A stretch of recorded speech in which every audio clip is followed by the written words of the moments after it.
The This is garage it, sat where the the new town emblem gave for the up club. trying, It's scary. Is that a past the snake? last A traffic symbol light of that still cycled through its colors, for no one in particular past the boarded-up feed store and the gas station that hadn't pumped anything in a decade. The road turned from asphalt to gravel, and the gravel turned to dust. Out there on a strip of land between a dried creek bed and a rusted rail line, the Broken Crown Motorcycle Club had built something that looked less like a building and more like a scar on the landscape. Corrugated metal walls held together with mismatched patches, a roof that sagged in the middle where rain collected in a permanent puddle no one bothered to fix. Windows so thick with grime and motor oil they'd gone opaque years ago. A hand-painted sign hung crooked above the rolling door, the letters faded but still legible. Broken Crown MC, members only. The sign wasn't a suggestion. Inside, the air carried its own geography. Layers of cigarette smoke drifted near the ceiling like low clouds. Beneath that, the sharp bite of motor oil and brake fluid mingled with coffee that had been cooking on a hot plate since dawn, reduced to something closer to tar than a beverage. 3 motorcycles sat on hydraulic lifts, their engines pulled apart and spread across workbenches in orderly rows of pistons, gaskets, and timing chains.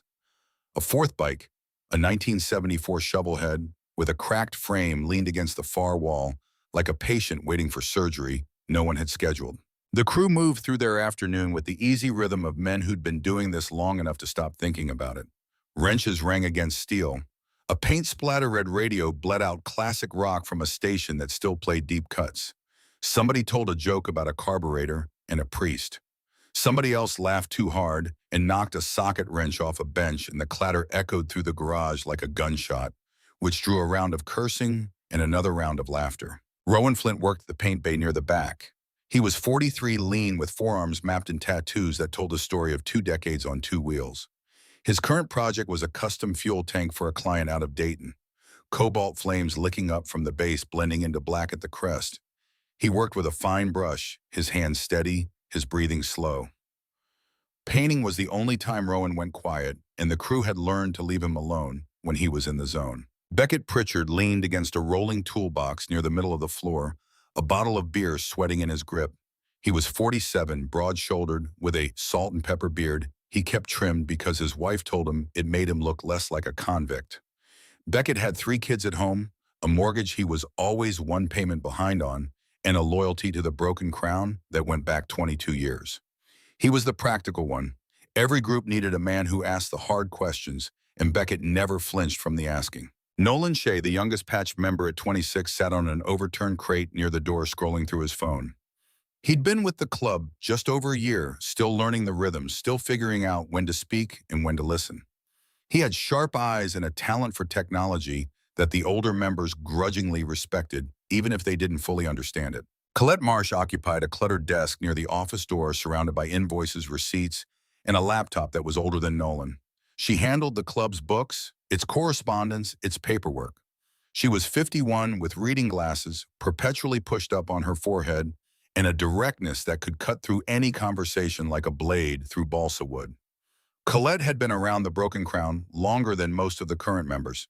She'd come in through marriage, her late husband had been a writer, and stayed because leaving never made sense. And then there was Emmett Braxton. Emmett sat in the corner near the space heater, a stack of invoices on his knee, a pen in his hand that he wasn't using. He was 68 years old, and his body showed every mile. Hands thick with arthritis, knuckles swollen fingers that could still grip a wrench but complained about it afterward. His hair had gone white a long time ago, cropped close to his skull. His face was a topographic map of sun-damaged windburn and the particular erosion that comes from decades of squinting into headlights on dark highways. Emmett Braxton was the last founding member of the Broken Crown Motorcycle Club. The others were gone, dead, moved away, or simply dissolved into lives that no longer had room for the road. Emmett remained. He came to the garage every day. He sat in his corner. He watched the younger men work, and he remembered the ones who used to stand where they stood. The afternoon was winding down. The light through the grimy windows had turned amber, and the shadows in the garage were stretching toward evening. Rowan was putting the finishing touches on his flame job. Beckett was on his 2nd beer. Nolan was reading something on his phone that made him frown. Colette was reconciling numbers that refused to reconcile. Nobody was expecting what came through the door. The girl pushed it open with both hands, which told you something about either the weight of the door or the lightness of her frame. She stepped inside and stood there blinking against the chev, from daylight to the garage's permanent dusk. She couldn't have been more than 14. Small for her age, with sharp collarbones visible above the neckline of a jacket that was at least 2 sizes too big.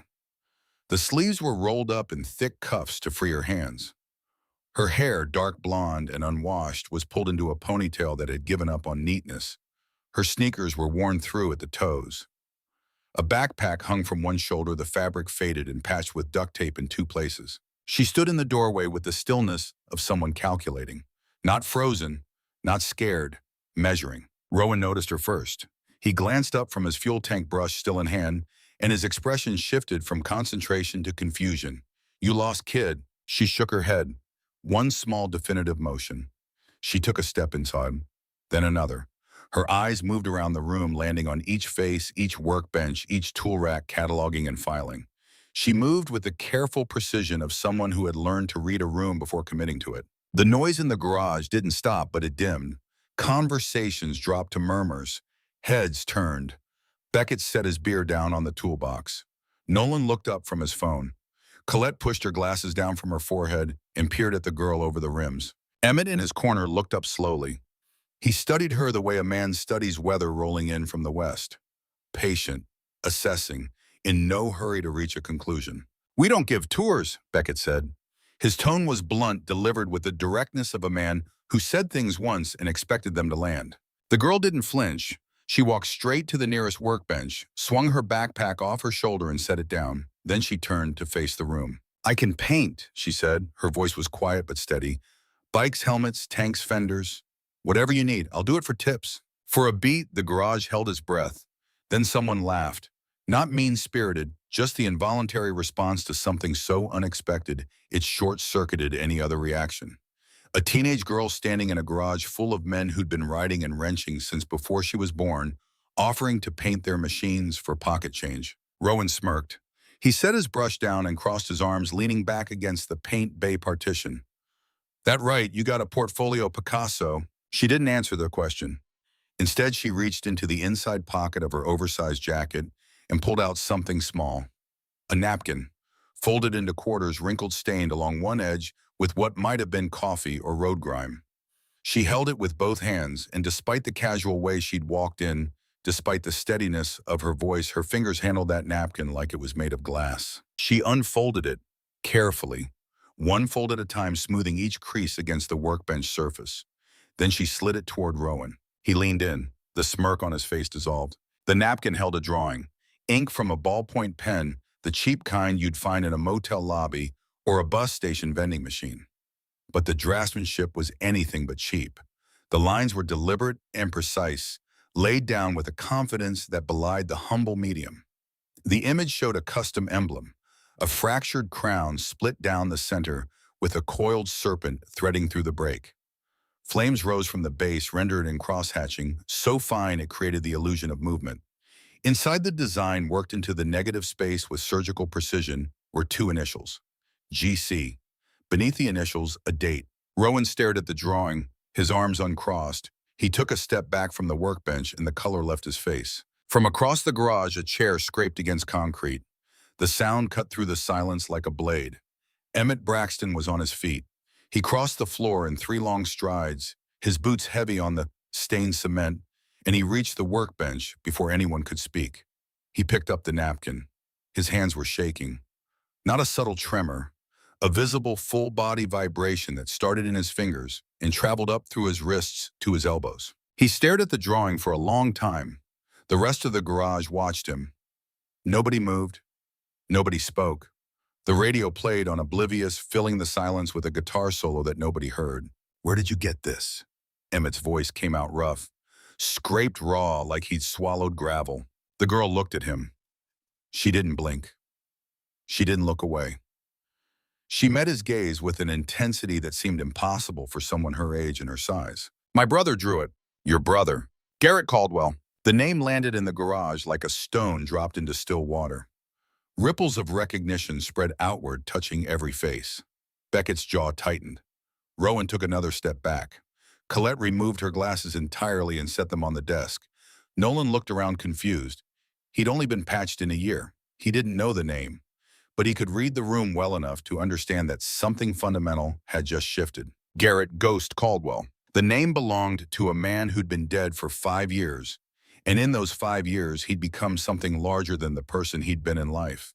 Ghost had been one of the 4 founding members of the Broken Crown Motorcycle Club, a rider who could make a machine sing on a straightaway and whisper through a curve, a storyteller who could hold a room for hours with nothing but his voice and a beer, and a painter whose custom work was so distinctive, so immediately recognizable, that people still talked about it half a decade after his last brushstroke dried. Ghost had gone down on a rain-slick highway outside of Columbus, riding alone late at night, heading back from a solo run. The police report said he hit a patch of standing water and lost traction. The bike went sideways. Ghost went into the guardrail. He was dead before the ambulance arrived. The club had buried him with full honors. They'd ridden in a procession that stretched for a quarter-mile, engines rumbling in unison, a rolling thunder that shook windows and houses along the route. They'd spoken words over his grave. They'd poured whiskey on the earth. And then, because there was no other choice, they'd gone on living. But no one in the Broken Crown had ever mentioned a sister. Emmett's jaw worked. His eyes moved from the napkin to the girl and back again, searching for something that would make this make sense. His grip on the napkin tightened, creasing the edges. Ghost never said he had family. He didn't talk about me much. The girl's voice held more weight than its volume suggested. But he told me that if I ever needed help, I should find you. He said you'd know what to do. Rowan found his voice. And what exactly do you need help with? She hesitated. Just a fraction of a second, a pause so brief that most people would have missed it entirely. But Emmett caught it. He'd spent a lifetime reading the silences between words, and this silence carried weight. I need work, she said. That's all. It wasn't all. Every person in that room could feel it the way you feel a storm building before the first cloud appears. Something heavier sat beneath her words, pressing upward, and she was holding it down with everything she had. But nobody pushed. Not yet.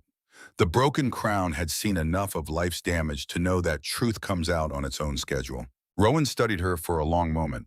Then he looked at Emmett. The old man was still holding the napkin, his thumb tracing the lines of the fractured crown, the serpent, the initials. G.C. Garrett Caldwell. Ghost. All right, Rowan said. His voice had lost its edge. You want to paint? Let's see what you can do. He turned to the shelf behind the paint bay and grabbed a stripped gas tank. Bare metal sanded smooth, ready for primer. He set it on the workbench in front of her. Then he laid out a set of brushes, a selection of paint cans, and a palette. 1 hour, he said. No tracing, no stencils, no references. Show me what Ghost taught you. She didn't hesitate. She pulled her hair back tighter, secured it with a rubber band from her wrist, and rolled her sleeves up past her elbows. Her forearms were thin but steady.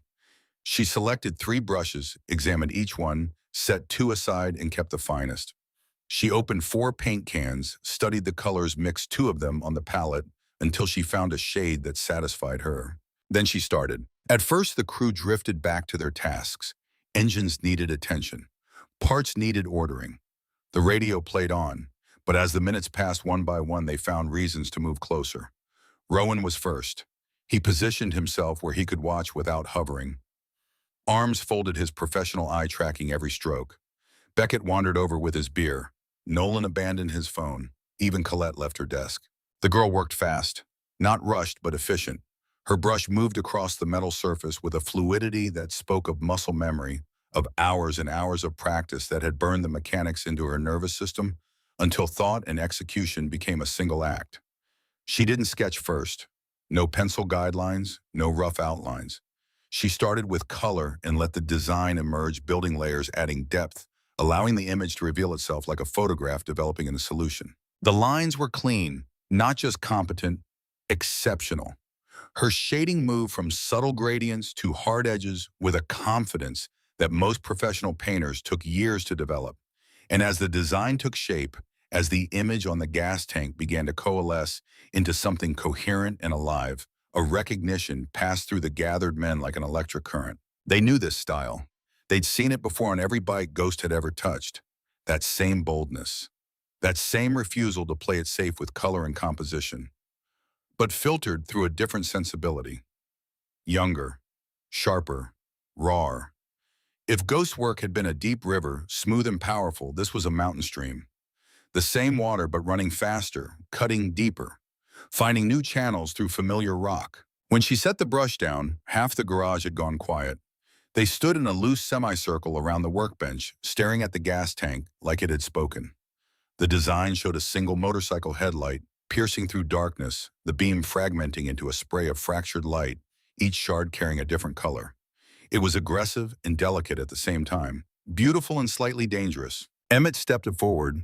He reached out and ran his fingertips along the edge of the design, careful to avoid the wet paint tracing the boundary between metal and art. "He taught you this?" She nodded. "Every weekend before he died." Emmett didn't respond right away. He stood there, his fingers still hovering over the painted surface, and looked at her. Really looked. Past the oversized jacket and the worn sneakers and the tangled ponytail. Past the careful composure and the measured voice. He looked at her like a photograph found in a drawer. "Something you didn't know existed. Something that changes the story you thought you understood." She wasn't a random kid who'd wandered in off the road. She was Ghost's little sister. And she'd come looking for the only family she believed she had left. Her name was Wren Caldwell. She stayed. Emmett didn't issue an invitation. There was no formal discussion, no vote, no announcement.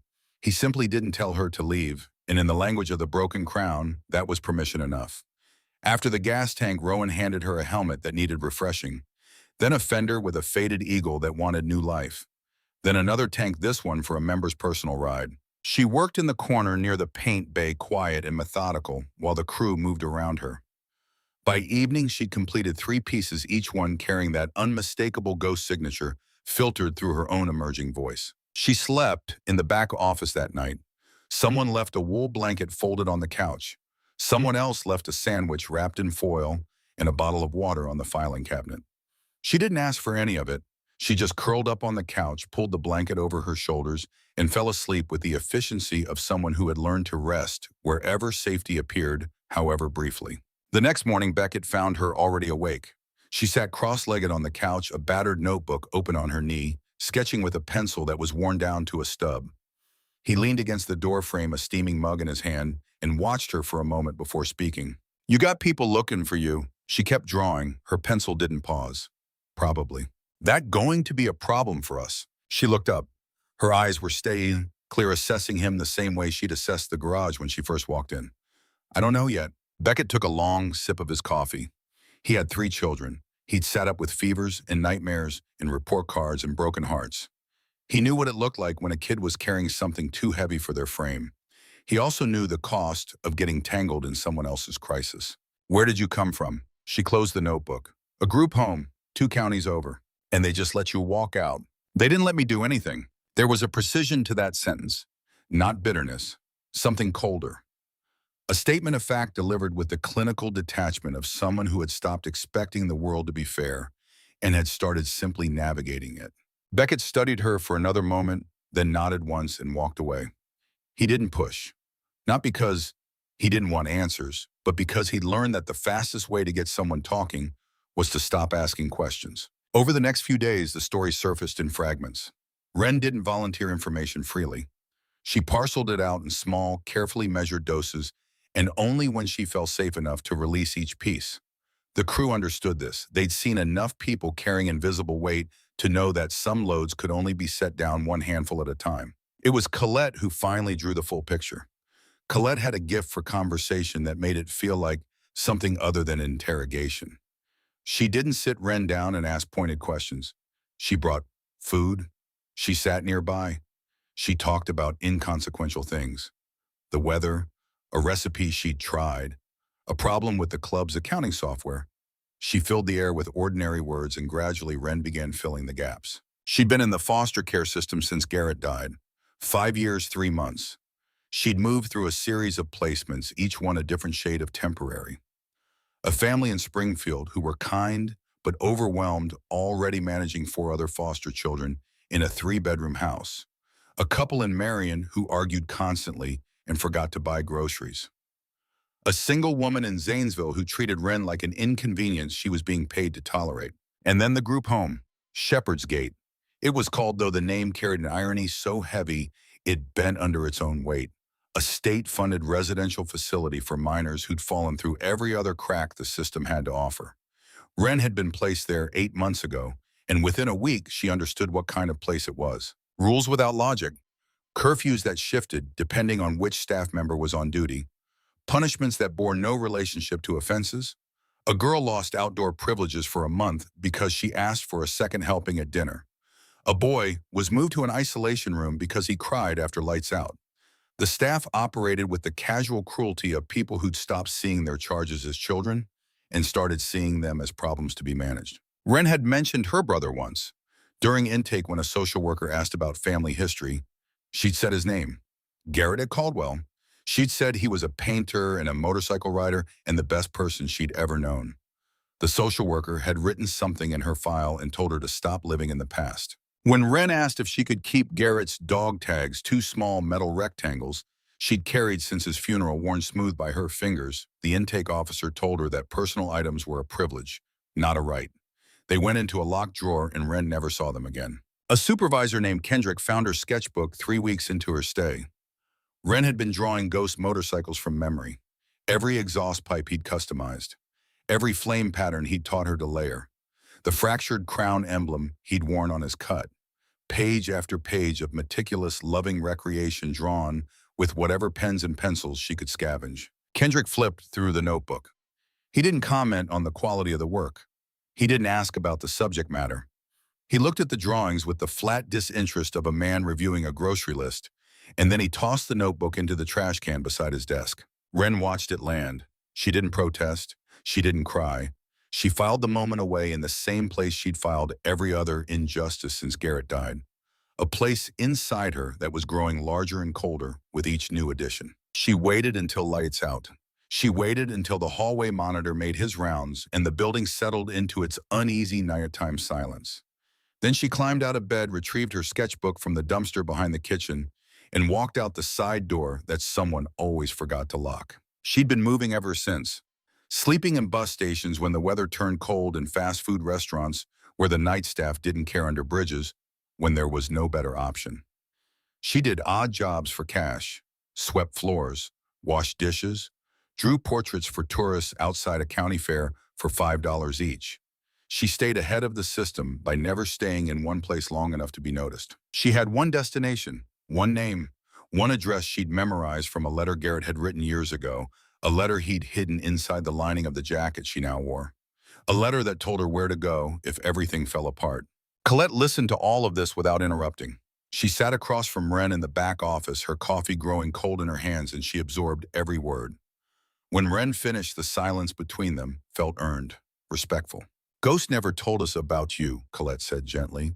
"Why do you think that was?" Wren shrugged. "He kept his world separate.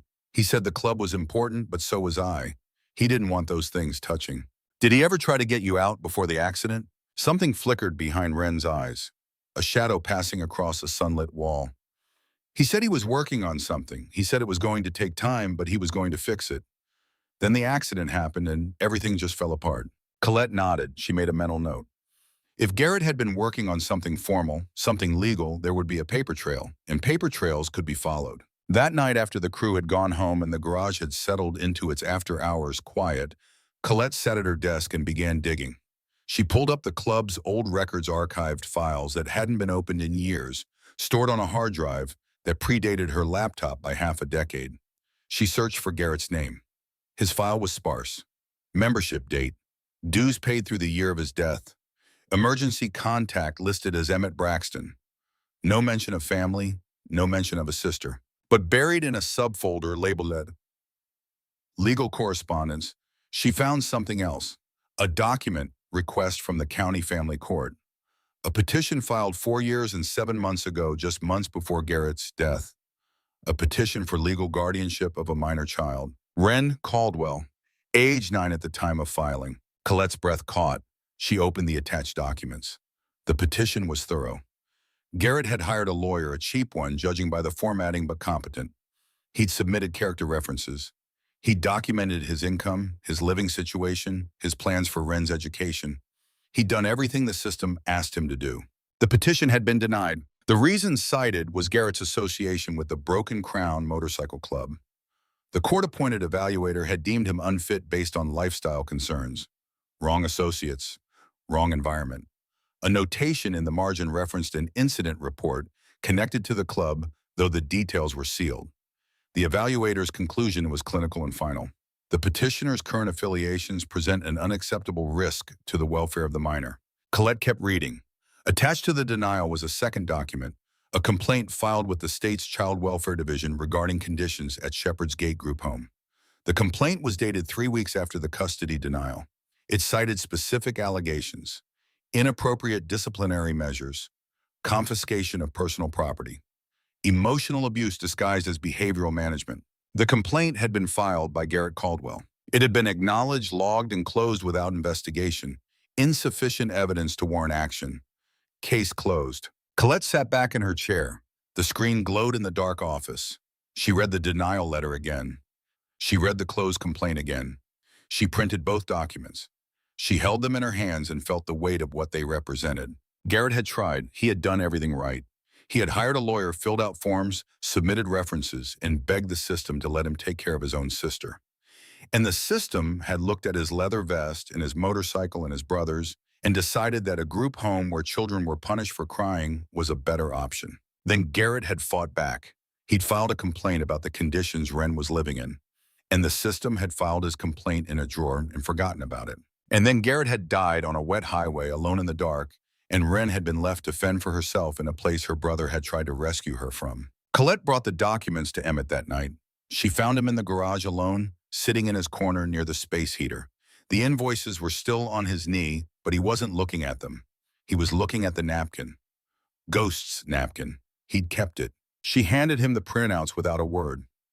Emmett read them slowly. His lips moved slightly the way they did when he was processing something that resisted comprehension. When he finished, he set the papers down on his knee on top of the invoices and stared at the wall. He tried, Emmett said. His voice was barely above a whisper. Yes, and they stopped him. Because of us, because of the club. Emmett closed his eyes. When he opened them, they were harder. Which means this isn't just about a runaway kid. The system failed her before Garrett ever hit that guardrail. Colette nodded. What do we do? Emmett looked toward the paint bay. The lights were off, but he could see the outline of the workbench where Ren had been working, the faint gleam of wet paint on the pieces she'd completed. He imagined her in the back office, asleep on the couch, her sketchbook under her arm, her brother's jacket pulled tight around her shoulders. We don't send her back, he said. It was Colette who told the club. She called a meeting the next afternoon while Ren was absorbed in a new project, a helmet commission from a writer who'd heard about her work through the grapevine. The crew gathered in the back room. Door closed, voices kept low. Colette laid out the documents. Ghost custody petition. The denial. The sealed incident reports. The complaint Ghost had filed and the system had buried.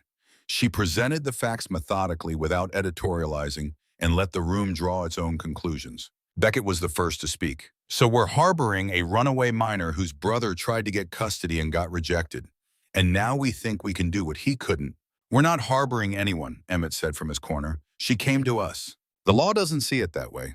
The law didn't see Ghost's complaint either. Beckett's jaw tightened. I hear you, Emmett. I do. Ghost was our brother.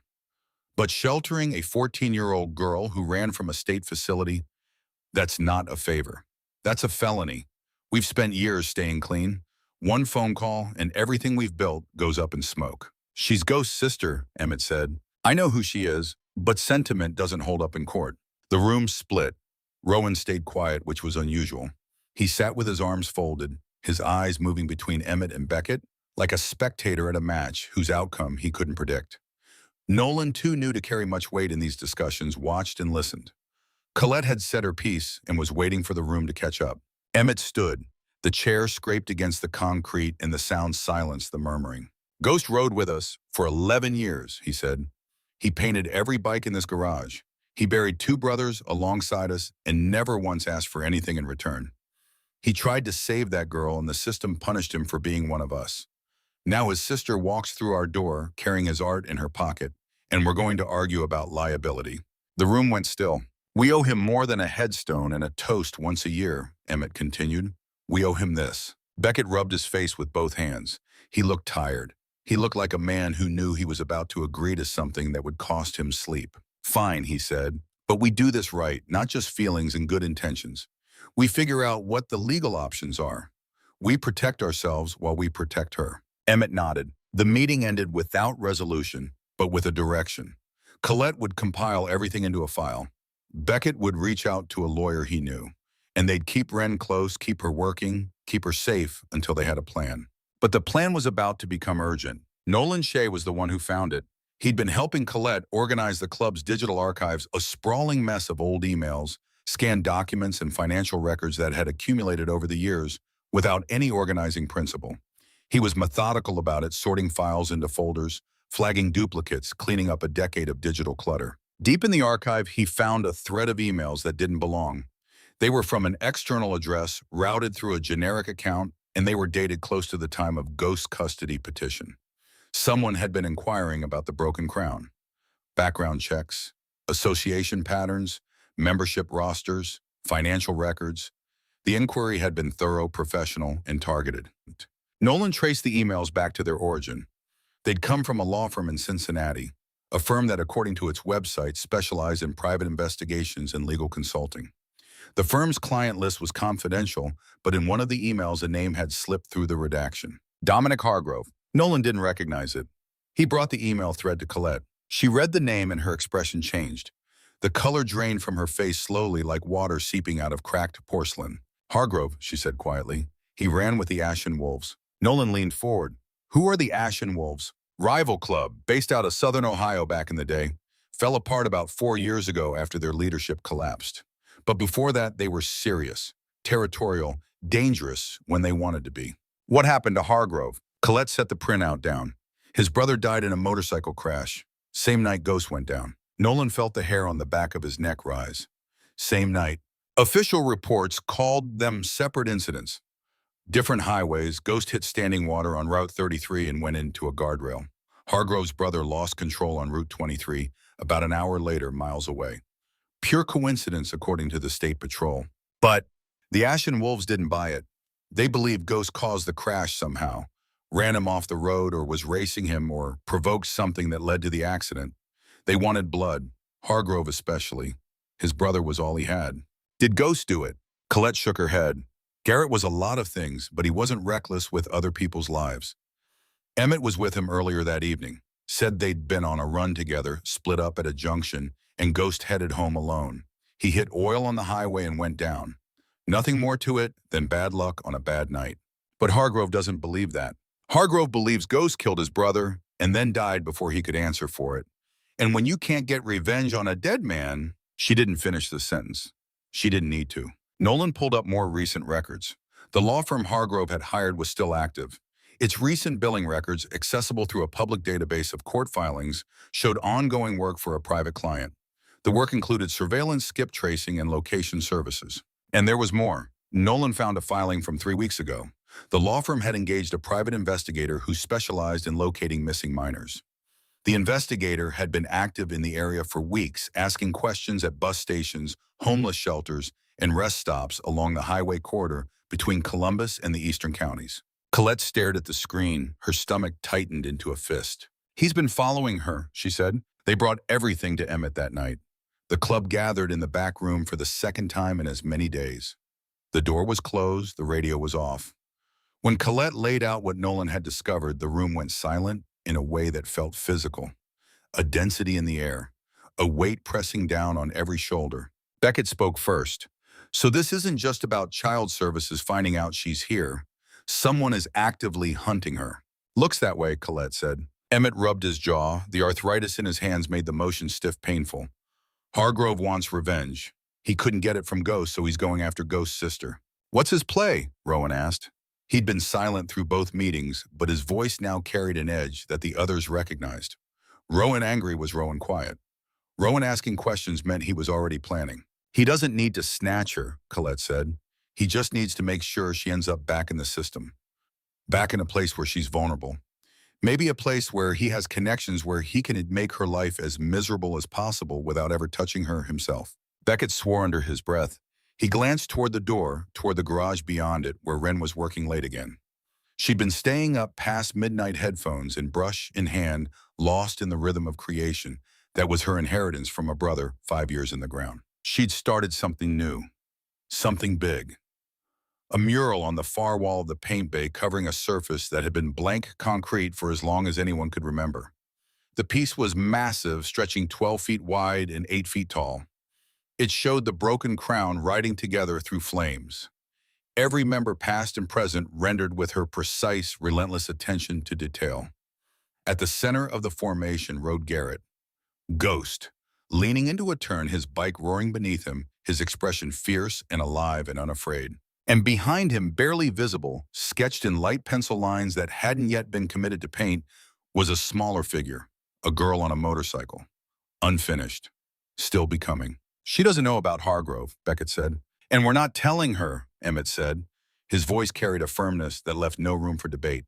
She's been through enough. We handle this ourselves. How? Rowan asked. Emmett looked around the room, at Beckett, who had children of his own and understood what it meant to stand between a kid and the world.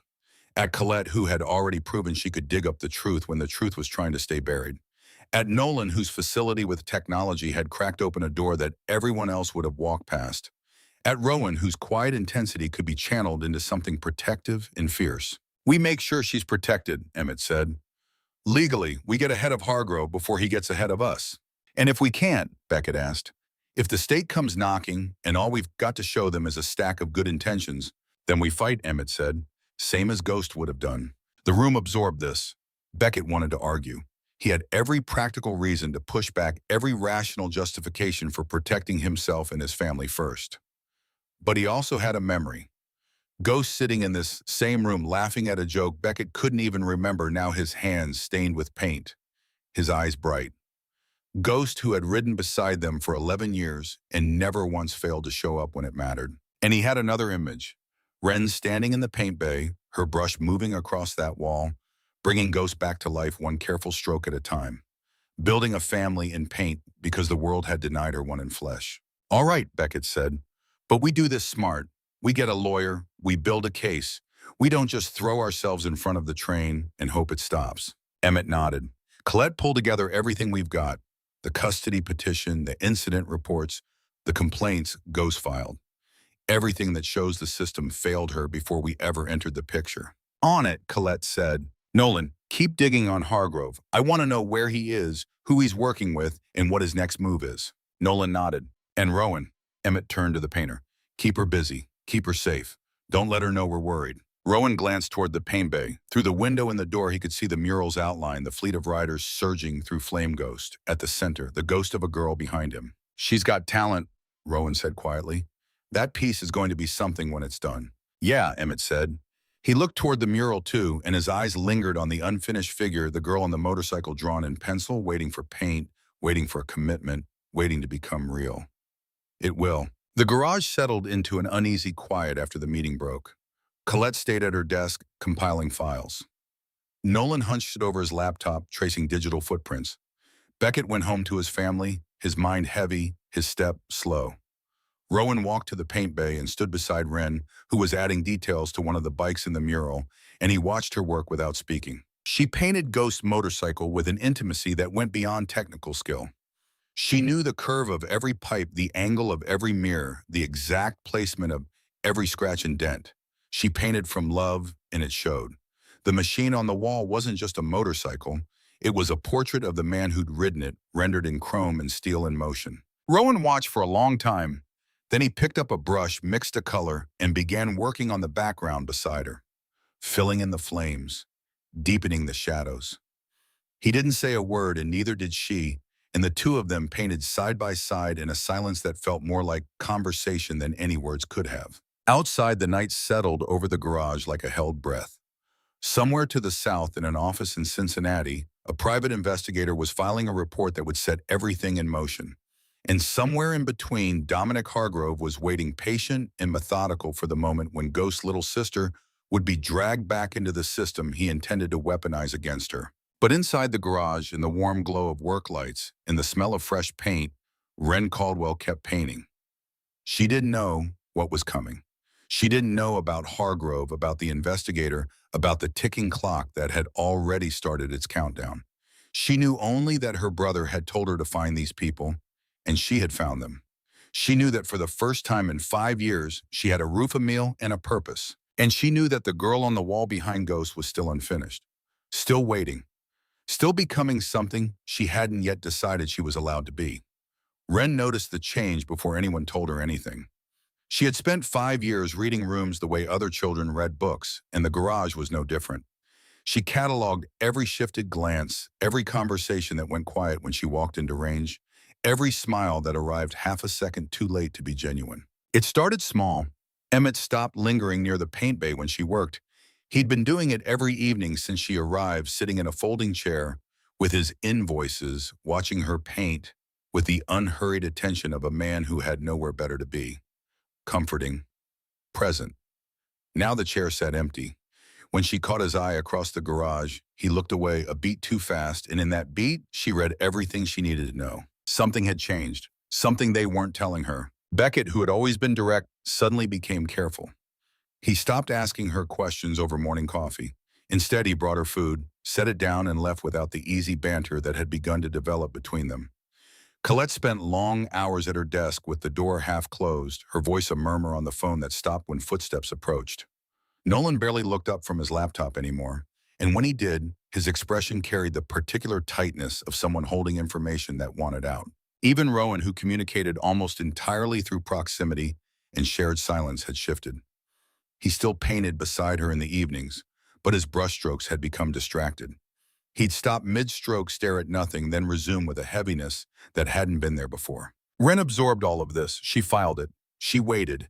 And when waiting stopped feeling productive, she went looking for answers on her own. It happened on a Tuesday evening. The crew had cleared out early, which was unusual. Colette had gone home with her laptop tucked under her arm, which was more unusual still. The garage was empty except for Wren and the hum of the space heater.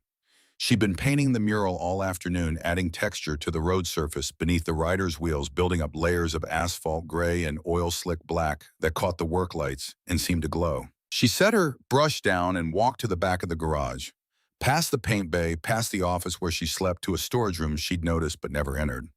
The door was unlocked. Inside, shelves lined the walls, stacked with parts bins, old rally banners, and cardboard boxes furred with dust. She found what she was looking for on the top shelf, pushed behind a case of motor oil. A wooden crate unmarked, about the size of a toolbox. She pulled it down, carried it to the workbench, and opened it. The contents smelled like leather and time. A folded bandana, faded red, a set of spark plugs wrapped in cloth, 3 photographs, their edges curling, and beneath the photographs, 2 things that stopped Wren's breath. The first was a dog tag, not the one that had been confiscated at Shepherd's Gate. A second one, a spare. She picked it up and held it in her palm, feeling the familiar weight, reading the familiar name stamped into the metal. Garrett Caldwell. She closed her fingers around it and pressed her fist against her chest. The second item was an envelope, unsealed. Inside, a letter handwritten on lined paper torn from a notebook. Ghost handwriting. She would have recognized it in the dark by touch alone, the way his letters leaned slightly forward, always in a hurry to reach the next word. The letter was unfinished. It began with her name and ended mid-sentence, the pen trailing off into a line that ran to the edge of the page, as if he'd been interrupted or had run out of something more important than ink. She read it standing up in the dim light of the storage room, her back against the shelving unit, her brother's dog tag clenched in one hand and his words held carefully in the other. The letter was addressed to her, and it was clear from the first line that Ghost had never intended for anyone else to read it. He wrote the way he talked, direct and warm, with a current of urgency running beneath the surface. He told her he was filing paperwork. He told her he'd hired a lawyer. He told her that the system was slow and the odds weren't great, but he was going to fight for her until there was nothing left to fight with. And then near the bottom of the page, he wrote something that changed everything Wren thought she understood. He wrote that someone was working against him. A man from the past, he called him. Someone who carried a grudge that had nothing to do with Wren, but had everything to do with making Ghost's life as difficult as possible. This man had connections, Ghost wrote. He had money. And he had a specific interest in making sure that Ghost's custody petition never saw the inside of a courtroom. The letter ended there. The sentence broke off. The pen line trailed into nothing. Wren read it twice, then she folded it, put it back in the envelope, and placed the envelope in the inside pocket of her jacket, next to the lining where Ghost's original letter, the one with the broken crown's address, had been hidden for 5 years. She kept the dog tag, too. She hung it around her neck, tucked it beneath her shirt, and felt it settle against her sternum like a second heartbeat. Then she went to find Emmett. He was in the garage's small kitchen, a room that barely deserved the name. A counter, a sink, a microwave, and a coffee maker that had been running since the Clinton administration. He was standing at the counter with his back to the door, pouring coffee into a mug that had the Broken Crown logo on its side. "I found Ghost's box," Wren said. Emmett's hand paused. The coffee continued to pour, nearly overflowing the mug before he caught it and set the pot down. He didn't turn around. "I read the letter." Now he turned. His face was composed, but his eyes gave him away. Beneath the carefully maintained calm, she could see the calculation. He was deciding how much to tell her. She recognized the process because she'd watched adults do it her entire life. Measure the child, decide what they can handle, edit accordingly. "Don't do that," Wren said. "Do what?" "Decide for me what I'm old enough to hear. I've been sleeping in bus stations and dumpster diving for my own sketchbook. I think we're past the point of age appropriate." Emmett studied her, the coffee steamed between them untouched. Outside, the wind pushed against the metal walls of the garage and the corrugated sheets hummed a low, tuneless note. "Sit down," he said. "I'd rather stand." He almost smiled at that. Almost. The corner of his mouth twitched and something that might have been admiration passed behind his eyes before he caught it and put it away. He told her everything. Dominic Hargrove, the Ashen Wolves, the crash that killed Hargrove's brother the same night Ghost went down, the years of smoldering rage that had never found a satisfying target, the law firm hired to dig into the Broken Crown, the background checks designed to torpedo Ghost's custody petition, the private investigator who'd been asking questions at bus stations and shelters for weeks, tracking a 14-year-old girl across 2 counties. Wren listened without interrupting. She stood with her arms folded across her chest, her weight balanced evenly on both feet. Her expression didn't change. Not during the part about Hargrove's brother, not during the part about the custody petition being sabotaged, not during the part about the private investigator. When Emmett finished, the kitchen was silent. The coffee maker gurgled. The wind hummed against the walls. "How long have you known?" Wren asked. "A few days. And you weren't going to tell me. We were trying to protect you by keeping me blind." It wasn't a question, and it wasn't an accusation. It was an observation delivered with the flat precision of someone who had run out of patience for being managed. "I've been blind my whole life. People deciding what I need to know, what I'm ready for. The group home did it. The social workers did it. Ghost did it too, keeping me separate from the club, trying to protect me by hiding me. And look where it got us." Emmett didn't respond. There was nothing to respond to. She was right, and they both knew it. Wren unfolded her arms. She placed both hands flat on the counter, leaning forward slightly, and when she spoke again, her voice had shifted. Quieter, more deliberate. The voice of someone who had stopped reacting and started thinking. "Hargrove wants me back in the system," she said. "That's his play. He can't touch me directly without exposing himself, so he uses the system as a weapon. Get me pulled from here, placed somewhere he can influence, somewhere he can make sure I spend the rest of my childhood paying for what he thinks Ghost did to his brother." Emmett nodded slowly. "That's what we figure." "Then we don't let him dictate the timeline." Wren straightened up. "He's expecting you to hide me.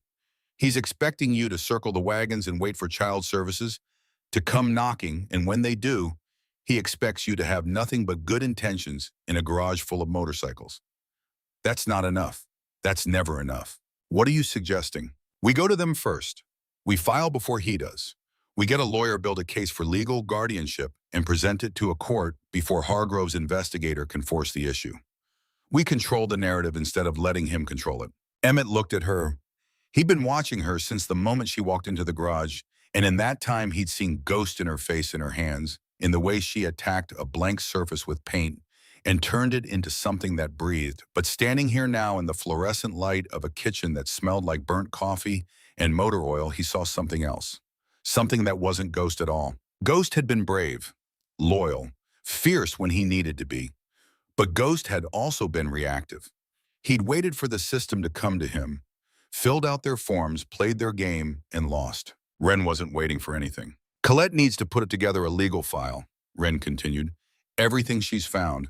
Ghost petition, the denial, the incident reports from Shepherd's Gate, the complaints that were buried. All of it organized, documented, ready to hand to a lawyer. Beckett said he knows someone. He needs to make that call now, tonight. And I need to write my own statement. What happened at the group home? Why I left? What I found here. A judge needs to hear it from me, not from a file. Emmett was quiet for a long moment. The coffee cooled between them. When he finally spoke, his voice was softer than she'd heard it before. Ghost would have been proud of you. Ghost would have told me to stop talking and start painting, Wren said. But something in her eyes shifted when she said it. A warmth. A grief. The two things braided together so tightly they were indistinguishable.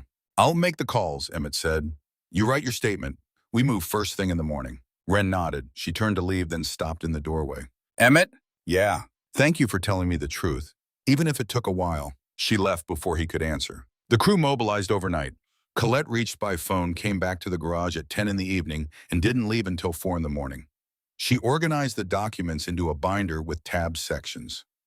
Ghost's custody petition, the court's denial, the evaluator's report citing the broken crown as the disqualifying factor, the sealed incident reports from Shepherd's Gate redacted but damning in their implications, Ghost's complaint to child welfare filed and ignored, statements from former residents of Shepherd's Gate that Colette had tracked down through a combination of public records and persistent phone calls. Nolan produced a timeline of Hargrove's activities, the law firm's engagement, the private investigators' movements, the connection between Hargrove's inquiries and the timing of Ghost's custody denial.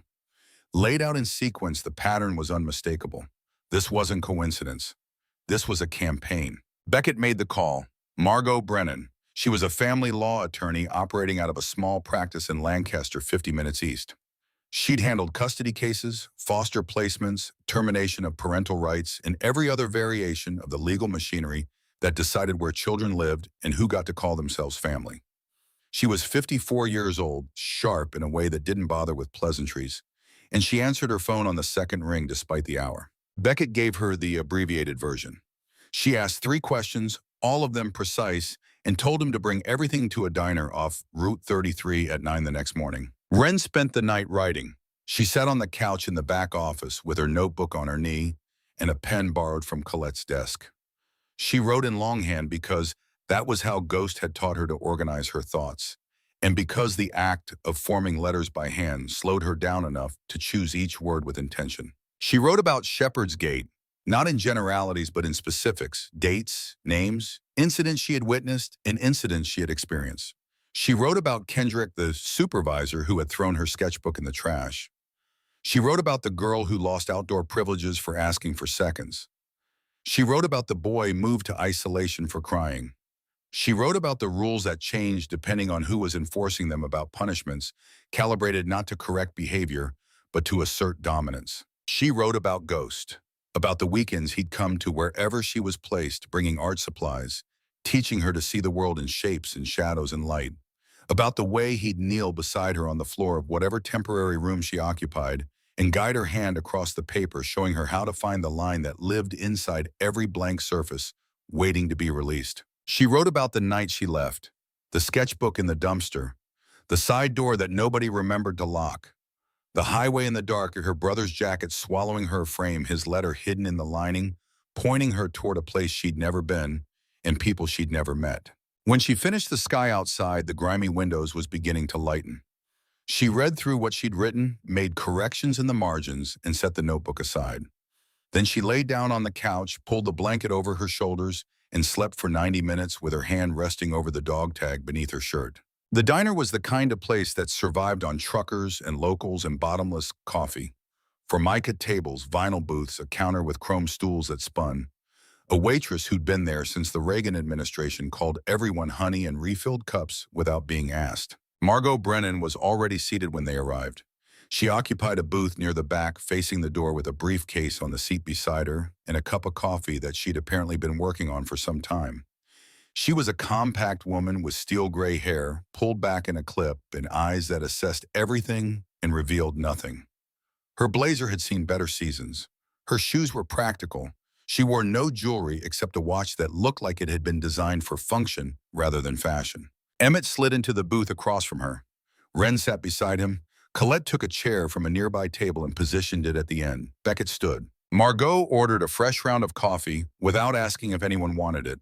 Then she opened the binder Colette had prepared and began reading.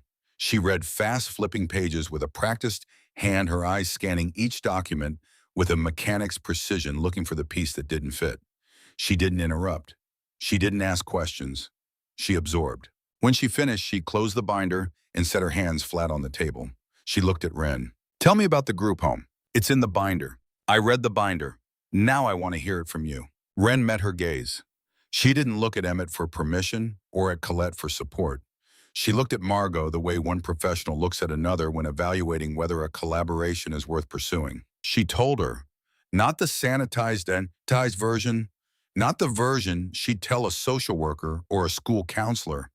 The real version delivered in a voice that was steady and controlled and carried beneath it a current of anger so cold it made the coffee steam seem warm by comparison. She told Margot about Kendrick, about the arbitrary punishments, about the dog tags taken and never returned, about the night she decided that the system designed to protect her was the thing she needed protection from. Margot listened. When Wren finished, the diner hummed around them, other people's conversations and other people's lives flowing past their booth like water around a stone. Do you want to stay with them? Margot asked, tipping her head toward Emmett. Wren paused, not because she was uncertain, but because the question deserved weight. I don't want to go back to the group home. That's not what I asked. Wren looked at Emmett. He sat beside her with his hands folded on the table, his swollen knuckles resting against the formica, and he did not look at her. He looked straight ahead, giving her the space to answer without his influence. Yes, Wren said, I want to stay. Margot nodded once. Then we file an emergency petition for guardianship. We demonstrate systemic failure. We present the custody attempt Garrett made and the reasons it was blocked. We show that the conditions Wren fled from were documented, reported, and ignored, and we prove that the broken crown can provide the stability the state failed to offer. Will it work? Beckett asked from where he stood. Depends on the judge, but we've got more ammunition than most cases like this would ever see, and we've got a minor who can articulate her own position with clarity. That matters. She looked at Emmett. You understand what this means for you? Background checks, home inspections, financial disclosure. The state will put your life under a microscope. I've got nothing to hide. Everyone's got something to hide, Margot said. But as long as it's nothing that endangers her, we can work with it. She pulled a legal pad from her briefcase and began writing. I'll file tomorrow. I'll request an expedited hearing based on the circumstances. With what's in this binder, I can argue that returning Wren to the system poses a greater risk than the current arrangement. It's not a guarantee, but it's a case. The meeting ended with a handshake and a retainer check that Colette wrote from the club's operating account. Margot gathered the binder, tucked it into her briefcase, and left the diner without looking back. In the parking lot, Emmett stood beside the truck and looked at the sky. Morning had settled into its full brightness, the kind of clear Ohio spring day that made you forget how long the winter had been. She's good, Beckett said. She'd better be. They drove back to the garage in a silence that felt different from the one they'd carried for the past few days. Not lighter exactly, but more directed. The silence of people who had a plan and were moving toward it. They weren't prepared for what was waiting. The black sedan was parked across the street from the garage. Not in the lot, not at the curb. Across the street, positioned with a clear sight line to the rolling door, angled as if for observation. It was a rental, clean, anonymous, the kind of car that was designed to be forgettable. Two men stood beside it. The first was tall, thin, wearing a charcoal suit that looked expensive and uncomfortable in equal measure. He held a leather portfolio under one arm and had the polished, patient expression of someone who billed by the hour. The second man was Dominic Hargrove. He was younger than Wren had expected. Late 40s, maybe early 50s. Solidly built with broad shoulders and a jaw that looked like it had been carved from something harder than bone. His hair was dark, combed back, silvering at the temples. He wore a vest over a pressed shirt, no tie, and shoes that had never seen gravel before today. His hands were clasped in front of him, and his posture radiated the confidence of someone convinced he held every card that mattered. The crew stopped. Emmett's truck idled in the lot. Through the windshield, Wren could see Hargrove looking directly at the vehicle, and she felt something move through her that was neither fear nor anger, but something older and colder. Recognition, not of the man himself, but of the type. She had met Dominic Hargrove 100 times before in 100 different forms. The social worker who smiled while confiscating her belongings. The evaluator who wrote unfit without looking up from his clipboard. The supervisor who threw her sketchbook in the trash without a flicker of conscience. Men who used systems as weapons and called it concern. Emmett reached for the door handle. Wren put her hand on his arm. "Let me." He looked at her. Something passed between them, a negotiation conducted entirely in silence. "He came here to provoke a reaction," Wren said. "If you go out there, he gets what he wants. An angry old biker confronting a man in a suit outside a garage. That's the picture he needs. That's the picture his lawyer will describe to a judge." Emmett's hand tightened on the door handle. Every instinct he'd built over 68 years of living told him to get out of the truck and put himself between this man and Ghost's sister. That was what men like Emmett did. They stood up. They stepped forward. They put their bodies in the way. But Wren was right, and he knew it. She opened her door and stepped out. The gravel crunched beneath her worn sneakers. She walked across the lot with her hands at her sides, her back straight, Ghost's jacket hanging from her shoulders like a mantle. She crossed the street and stopped 5 feet from Dominic Hargrove. He looked down at her. She looked up at him. The height difference was absurd. She barely reached his chest. The morning light fell across them both without preference, illuminating the man in his press vest and the girl in her brother's jacket with equal clarity. Hargrove spoke first. His voice was measured, controlled, and carried a warmth that was as manufactured as his posture. "You must be Wren, and you must be the man who's been paying someone to follow me." The warmth flickered, just for a moment, a hairline fracture in the performance. His lawyer shifted his weight. Hargrove recovered. "I'm a concerned citizen. When I heard that a minor had gone missing from a state facility, I felt it was my civic responsibility to ensure her safety." "My safety." Wren repeated the word like she was examining it for defects. "That's what brought you here, to a motorcycle garage in rural Ohio, out of civic responsibility. The circumstances are concerning, Wren. You're a child living in a facility with no formal guardianship arrangement, surrounded by individuals who, whatever their intentions, are not equipped to provide the kind of structured environment a young person needs." "You mean the kind of structured environment where they throw your belongings in the trash and punish you for asking for food?" Another flicker. Smaller this time, but Wren caught it. She was reading him the way she read rooms cataloging every micro-expression, every involuntary tell. The slight tightening around his eyes when she referenced the group home. The way his fingers adjusted their clasp when she mentioned being followed. He was practiced at this, but she was better at seeing through practice. She'd been watching Liars since she was 9 years old. "I understand you've been through difficult experiences," Hargrove said. "That's exactly why I want to make sure you're placed somewhere appropriate, somewhere with proper oversight, proper resources. Somewhere you choose." The lawyer stepped forward. "Miss Caldwell, my client's only interest is your welfare. If the current arrangement isn't—" "I didn't ask you," Wren said without looking at him. She kept her eyes on Hargrove. "I know who you are. I know about the Ashen Wolves. I know what you think my brother did. And I know you've been trying to get to me since before he died." Hargrove's composure held, but the effort was visible now. A muscle in his jaw twitched.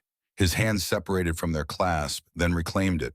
"I don't know what you've been told," he began. "I've been told nothing. I've figured it out myself. That's something people keep underestimating about me." She let the silence sit for a beat. 2 beats, long enough for Hargrove to feel its weight. "You came here hoping to find a scared kid hiding behind a bunch of bikers," Wren said. "That's the story you need. The helpless minor, the irresponsible club, the system stepping in to save the day. But that's not what's happening here, and I think you can see that." She took 1 step back, not a retreat, a conclusion. "You can talk to our lawyer," she said. "Her name is Margot Brennan. She'll be in touch." Wren turned and walked back across the street. She did not hurry. She did not look back. She crossed the lot, climbed into the truck, and closed the door. Inside, Emmett sat with his hands on the steering wheel, his knuckles white. He didn't speak. He didn't need to. The expression on his face said everything. A complicated mixture of admiration and something close to awe directed at a 14-year-old girl who had just faced down a man twice her age and 3 times her resources and given him nothing he could use. Through the windshield, Wren watched Hargrove and his lawyer exchange words. The lawyer was shaking his head. Hargrove's jaw was tight. After a moment, they got into the sedan. The engine started. The car pulled away from the curb and disappeared down the road, trailing a thin cloud of gravel dust. "He's not done," Wren said quietly. No, Emmett agreed. He's not. He's going to go to the court and argue that I'm being held here against my will by people with a criminal association. He's going to frame himself as a concerned citizen and the club as a danger. He's got money, and he's got patience, and he's got 5 years of planning behind him. So what do we do? Wren looked at Emmett. We prove him wrong, not with words, with evidence. The mural, the paintings, the work I've done here. My statement, Beckett's testimony, everything Colette compiled. We build a picture that's stronger than the one he's trying to paint, and we put it in front of a judge before he can finish his.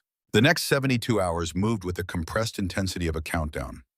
Margot filed the emergency petition on Wednesday morning.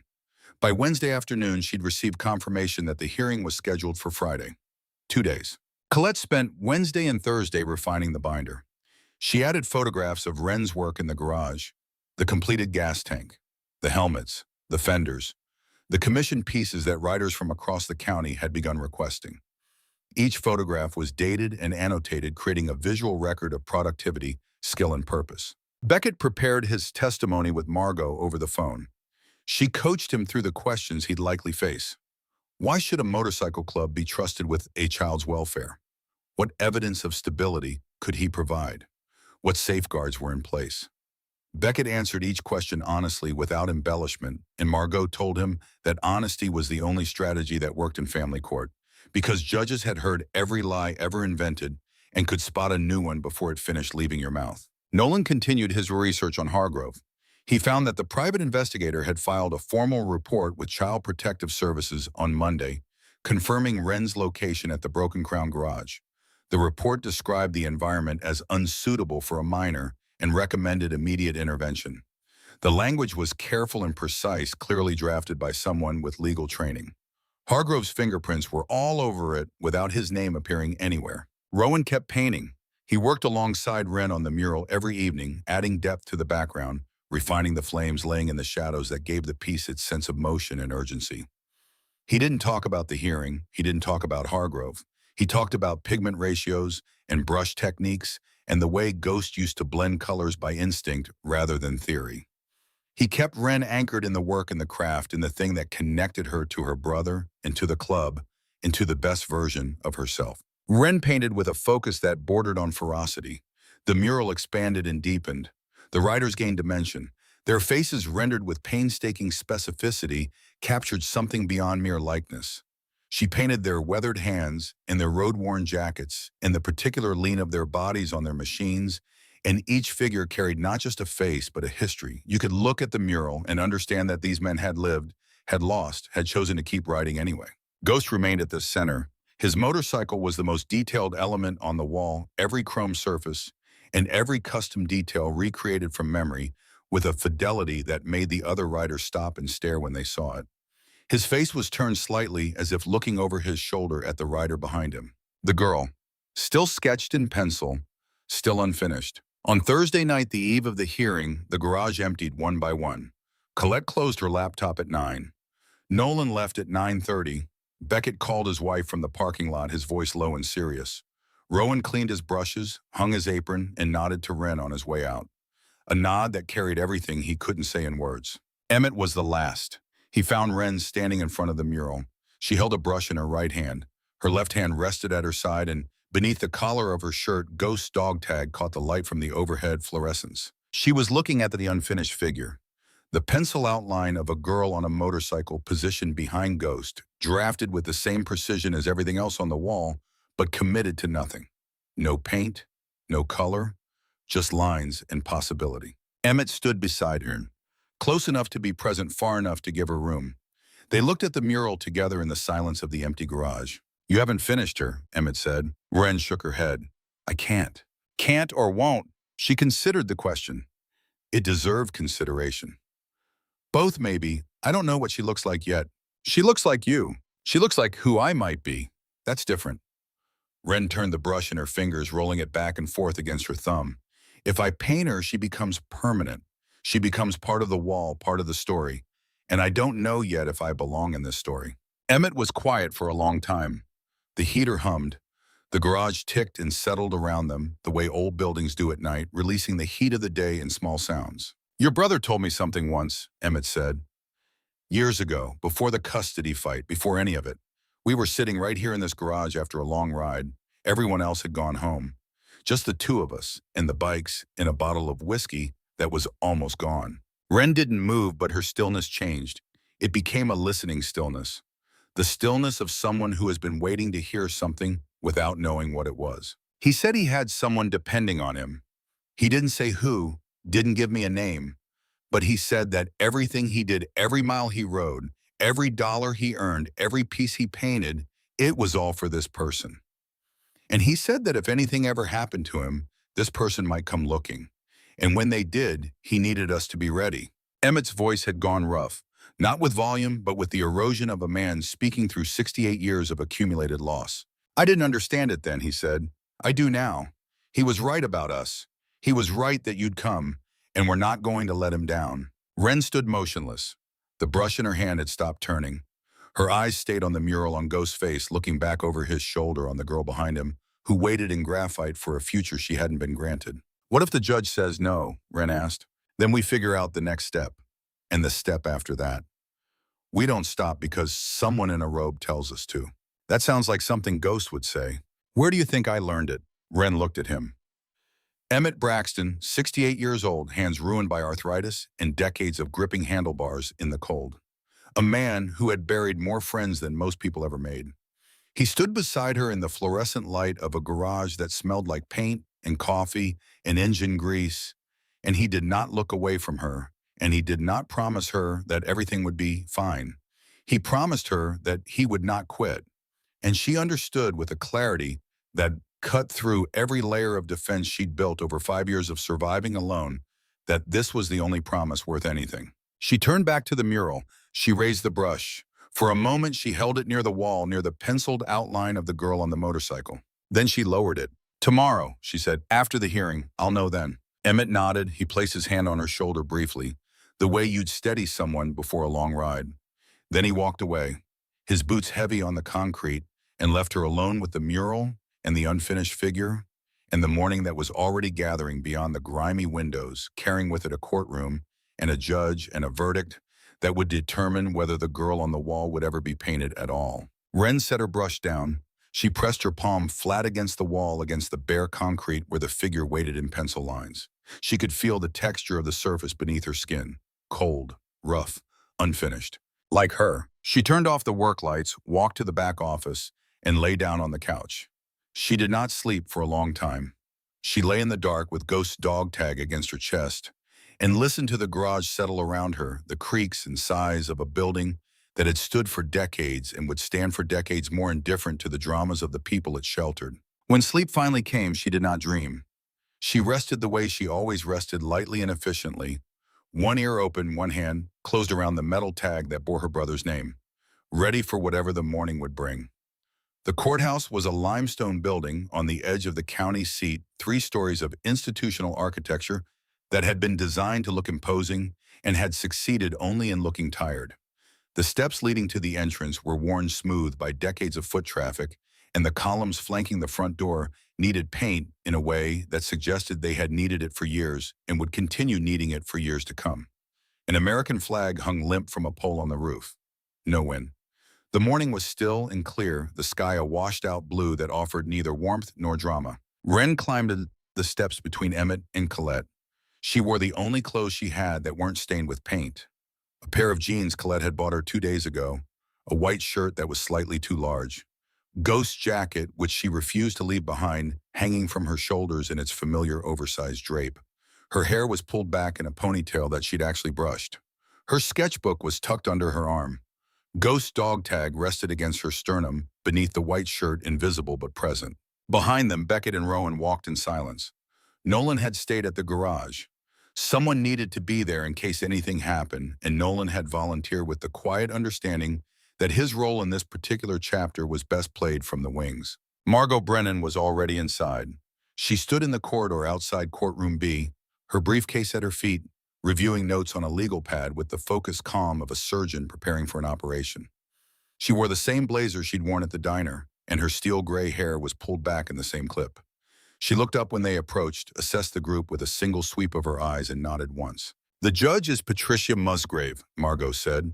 She's been on the family bench for 12 years. She's thorough, she doesn't tolerate grandstanding, and she reads every document you put in front of her. Honor.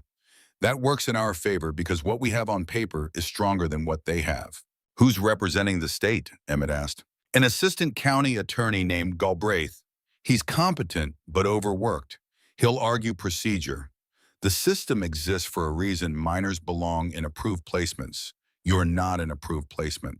Standard stuff. And Hargrove, Margot's expression tightened by a fraction. He's here. He filed a motion to be recognized as an interested party. His attorney is a man named Fairchild from the same firm that handled the investigation into the Broken Crown 5 years ago. Can he do that? Colette asked. Just insert himself into a custody hearing. Anyone can file a motion. Whether the judge allows it is another question. Fairchild will argue that Hargrove has standing as a concerned community member with relevant knowledge about the respondents. It's thin, but it's not unprecedented. Wren listened to all of this with the focused stillness that the crew had come to recognize as her processing mode. She absorbed information the way she absorbed color and composition, taking in the full picture before committing to a response. What do I need to do? She asked. Margot looked at her directly. You'll be called to speak. The judge will ask you questions. Answer them honestly. Don't perform. Don't editorialize. If you don't know the answer to something, say so. The strongest thing you have going for you is that you're articulate and credible. Don't undermine that by trying to be something you're not. And the sketchbook? I'll introduce it as evidence of your productivity and engagement in the current placement. It demonstrates stability and purpose. The judge will want to see it. Wren nodded. She held the sketchbook a little tighter against her side. They entered the courtroom at 8:55. It was smaller than Wren had expected. No gallery, no jury box. A single bench at the front elevated on a platform of dark wood. 2 tables facing the bench separated by an aisle. A court reporter stationed to the side. A clerk's desk. Fluorescent lighting that hummed at a frequency just below conscious perception but above comfort. Wren took her seat at the left table between Emmett and Colette. Margot sat at the end, her binder open, her legal pad positioned for notes. Beckett and Rowan sat in the 2 chairs behind them, the only seating available for observers in a courtroom this size. At the right table, Assistant County Attorney Galbraith was already seated. He was a thin man in his 40s with a receding hairline and the slightly harried look of someone managing too many cases with too few hours. His files were stacked in a neat pile, and he reviewed them with the mechanical efficiency of routine. Beside Galbraith, at the far end of the same table, sat Dominic Hargrove and his attorney. Fairchild was tall and narrow with silver hair, in a suit that cost more than everything in Margot's closet combined. He sat with his legs crossed and his hands folded on the table, projecting an ease that was designed to communicate confidence. Hargrove sat beside him, his posture rigid, his eyes fixed forward. He did not look at Wren. He did not look at Emmett. He looked at the empty bench where the judge would sit, and he waited. Judge Musgrave entered at 9 sharp. She was a woman in her 60s, compact and precise in her movements with short gray hair and reading glasses on a chain around her neck. She settled into her chair, arranged her materials, and surveyed the courtroom with the measured attention of someone accustomed to seeing through surfaces. We're here on an emergency petition for temporary guardianship of a minor, she said. Her voice was clear and unhurried. Filed by Margot Brennan on behalf of Emmett Braxton. I've reviewed the initial filings. Let's begin. Galbraith went first. He stood, buttoned his jacket, and presented the state's position with the rehearsed fluency of a man who had delivered similar arguments hundreds of times. The minor Wren Caldwell, age 14, had absconded from a state-approved residential facility 8 weeks prior. She had been located at a private establishment, the Broken Crown Motorcycle Club garage, in the custody of individuals who had no legal authority over her and who had not been vetted, approved, or supervised by any child welfare agency. The state's position was straightforward. The system existed to protect children. The system had procedures. The procedures existed for reasons. Wren Caldwell belonged in an approved placement where her safety, education, and development could be monitored and supported by trained professionals. Galbraith sat down. He had not been passionate or dismissive. He had been procedural, the system speaking its own language on its own behalf. Margot stood. She did not button her jacket. She did not consult her notes. She looked at the judge and began. Your Honor, the state's position assumes that the system it describes is functioning. Our evidence will show that it is not. It will show that the system failed Wren Caldwell before she ever left Shepherd's Gate. It will show that her brother Garrett Caldwell identified that failure, attempted to intervene, and was blocked by the same system that now claims authority over his sister's welfare. She opened the binder. Methodically, without rushing, she walked the judge through each document. Ghost custody petition, the evaluator's annal based on his association with the Broken Crown, the sealed incident reports from Shepherd's Gate that referenced conditions the state had been notified about and had declined to investigate. Ghost's formal complaint to child welfare filed 3 weeks after the custody denial, documenting specific allegations of inappropriate disciplinary measures and emotional abuse. The complaint had been acknowledged, logged, and closed. Insufficient evidence. No follow-up, no site visit, no interview with the minor in question. Margot let each document speak. She did not editorialize. She did not raise her voice. She placed the facts before the judge like stones on a scale and let gravity do the work. Then she called Beckett Pritchard to the stand. Beckett walked to the witness chair with the careful deliberation of a man who understood that every step he took was being measured. He sat down, stated his name for the record, and waited. Margot asked him about his family. 3 children, married 21 years, homeowner, employed. She asked him about the Broken Crown, how long he'd been a member, what the club did, what it meant to him. Beckett spoke simply. He didn't try to sanitize the club or make it into something it wasn't. He described it as a community of men who rode motorcycles, maintained their machines, and looked after each other. He acknowledged that the club's image carried certain associations, and he didn't apologize for them. He said that he had seen those associations used against good people, and that the denial of Garrett Caldwell's custody petition was the clearest example he knew of a system punishing someone for the company he kept rather than the parent he would have been. Margot asked him about Wren. Beckett paused. He looked across the courtroom at the girl sitting between Emmett and Colette, her sketchbook on the table in front of her ghost jacket on her shoulders. She walked into our garage with nothing but a backpack and a drawing on a napkin, he said. She asked if she could paint. She didn't ask for shelter. She didn't ask for food. She didn't ask for anything except the chance to do the one thing her brother taught her to do. And she's better at it than anyone I've ever seen. Better than her brother? Different. But yes, she's 14 years old, and she paints like someone who's been doing it for 40 years. She's already got commissions from riders across the county. She works every day sunrise to past midnight sometimes. She's got a purpose and a skill and a place where people care about her.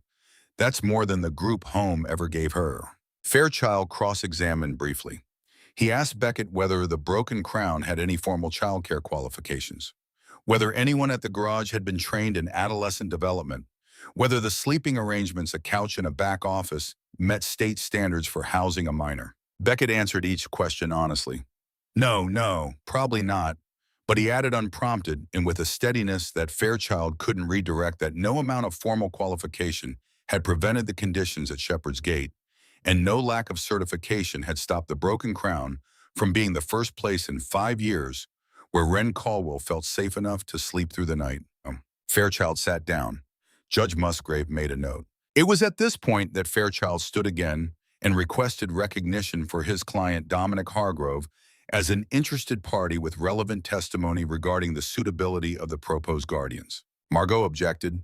She argued that Hargrove had no familial relationship to the minor, no legal standing in the custody question, and that his involvement appeared motivated by personal grievance rather than concern for the child's welfare. Judge Musgrave looked at Fairchild over her reading glasses. What is your client's specific interest in this matter? My client is a community member who became aware that a missing minor was being housed in an unlicensed facility operated by a motorcycle club with a documented history of... I asked about his interest, counselor, not his resume. Fairchild recalibrated. Mr. Hargrove has personal knowledge of the Broken Crown Motorcycle Club and its members. He believes this information is relevant to the court's assessment of the proposed guardianship arrangement. Personal knowledge based on what relationship? A pause. Fairchild glanced at Hargrove. Hargrove gave a slight nod. Mr. Hargrove's brother, Vincent Hargrove, died in a motorcycle accident 5 years ago. The same evening that Garrett Caldwell, the minor's brother and a founding member of the Broken Crown, also died in a separate accident. Mr. Hargrove has long had concerns about the circumstances surrounding both incidents. Judge Musgrave studied Hargrove for a long moment. Then she looked at Margot. Ms. Brennan, any response? Your Honor, the fact that Mr. Hargrove harbors suspicions about events from 5 years ago is precisely the reason his involvement in this hearing should concern the court, not justify it. This is a guardianship proceeding for a 14-year-old girl. It is not a venue for relitigating traffic fatalities. Judge Musgrave held up a hand. I'll allow Mr. Hargrove limited participation. He may offer a statement, but I'm not opening this hearing to unrelated matters. Keep it relevant, counselor, or I'll shut it down. Fairchild nodded. Hargrove's expression remained neutral, but something shifted behind his eyes. A satisfaction. A door opening. Margot leaned toward Wren. This changes the dynamic slightly. Stay steady. Wren didn't respond. She was watching Hargrove with focused attention. Not with fear, with scrutiny. Margot turned back to the judge. Your Honor, before Mr. Hargrove offers his statement, petitioners would like to call one more witness, Wren Caldwell. Judge Musgrave nodded. Wren stood. She picked up her sketchbook from the table. She walked to the witness chair with the same measured gait she'd used to cross the garage that first day, in the courtroom that first morning, in the street to face Hargrove. Her sneakers made no sound on the courtroom carpet. She sat down, placed the sketchbook on her lap, and looked at the judge. Wren, Judge Musgrave said. Her voice had softened, though not by much. The softness of a woman who had presided over hundreds of cases involving children and had learned that condescension was the fastest way to lose their trust. Can you tell me in your own words how you came to be at the Broken Crown garage? Wren nodded. She began with Ghost, not with the custody petition or the legal documents or the systemic failures. She began with the person, her brother Garrett Caldwell, who everyone called Ghost, a painter, a motorcycle rider, the person who had taught her everything she knew about seeing the world. She described the weekends, how Ghost would come to whatever foster home or group placement she was in, bringing pencils and paper and small tins of paint that fit in his jacket pockets. How he'd sit on the floor beside her and draw with her for hours, teaching her to see shapes and shadows and movement in stillness. How he'd tell her stories about the Broken Crown, about the men he rode with, about the machines he painted. How he promised her every single visit that he was working on getting her out. She described the night he died. She was 9 years old. A social worker came to the group home and told her that her brother had been in an accident and that he wasn't coming back. The social worker used the word past as if Ghost had simply moved from one room to another and forgotten to leave a forwarding address. She described what came after.